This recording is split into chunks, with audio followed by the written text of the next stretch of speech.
Corona பெருந்தொற்று காலங்களில் பல்வேறு சவால்களை சந்தித்து வந்த டாலர் நகரம் தற்போது உற்சாகத்தில் திளைத்து வருகிறது.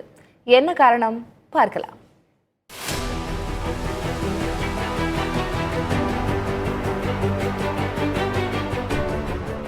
பின்னலாடை துறையில் இந்தியாவிற்கு அதிக அந்நிய செலாவணியை ஈட்டித் தரும் நகரம்தான் திருப்பூர். பின்னலாடையில் ஏற்றுமதி மட்டுமல்ல, உள்நாட்டின் தேவைகளையும் பூர்த்தி செய்கிறது திருப்பூர். பல லட்சக்கணக்கானவர்களுக்கு வாழ்வாதாரமாக திகழும் திருப்பூர் தற்போது மகிழ்ச்சியில் திளைத்து வருகிறது என்றே கூறலாம். கொரோனாவின் போது பல இன்னல்களை சந்தித்த தாங்கள் தற்போது பெருமூச்சு விடுவதாக கூறுகிறார் திருப்பூர் ஏற்றுமதியாளர் சங்கத்தின் பொதுச் செயலாளர் திருக்குமரன். கொரோனாவுக்கு முன்னாடி நீங்கள் பார்த்தீங்கன்னா ஒரு 35,000 கோடி 33,000 கோடி அந்த மாதிரி தான் பண்ணியிருந்தோம். ஸோ கொரோனாவுக்கு அப்புறம் ஒரு 35,000 கோடி பண்ணோம்.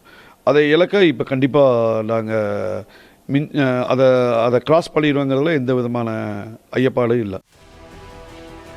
ஏற்றுமதியை பொறுத்தளவில் நடப்பு நிதியாண்டில் ஏப்ரல் மாதம் தொடங்கி அக்டோபர் மாதம் வரையிலான நாட்களில் 35% அதிகரித்துள்ளது என்கின்றனர். சர்வதேச நாடுகளில் பணவீக்கம் குறைந்து வருவது போன்ற பல சாதகமான சூழல் இருப்பதாக கூறுகிறார் திருக்குமரன்.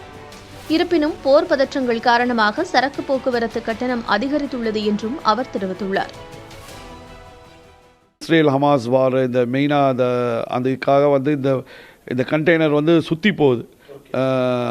உங்களுக்கு முதல்ல ரெட் சி வழியாக போயிட்டு இருந்தது. இப்போ இந்த இஷ்யூனால கப்பலெல்லாம் கல்ஃப் ஆஃப் ஏடன் வழியாக போகுது. அதனால் ஃப்ளைட் சார்ஜஸ் எல்லாம் ஏறி கண்டெய்னர் திருப்பி வர்றதுக்கு லேட் ஆகிறதுனால ஃப்ளைட் சார்ஜஸ் எல்லாம் ஏறி இருந்தது.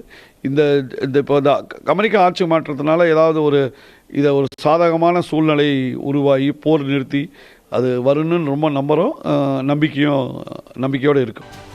நடப்பாண்டில் புதிய ஆர்டர்கள் கிடைத்திருப்பதால் உள்நாட்டில் வர்த்தகம் 35,000 கோடி ரூபாயை எட்டும் என்றும் ஏற்றுமதியையும் சேர்த்து 70,000 கோடி ரூபாயை தாண்டி வர்த்தகம் இருக்கும் என்கின்றனர்.